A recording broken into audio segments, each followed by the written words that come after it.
Hey everybody, Crypto Mentor 99. How you doing?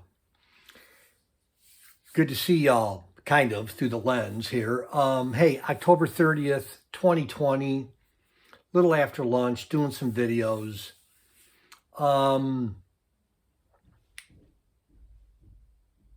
This is an interesting article, not because it has to do with guns and ammo, rather. So Walmart is pulling guns and ammunition from like the store displays, citing potential civil unrest.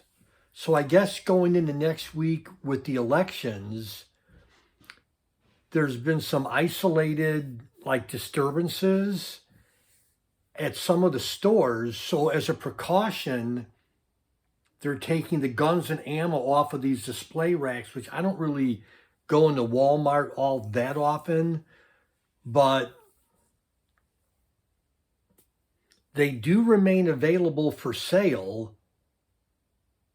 They're just removing a lot of the guns and ammo that's on display for civil unrest. So again, this is not a political video about next week's election, again, here in the United States, but take a look at this article. Walmart pulls guns and ammo from store displays. Anyhow, Crypto Mentor 99, thanks for being part of my family, my crypto family. And I got a video below underneath this article about Guatemala. Love y'all. Bye-bye.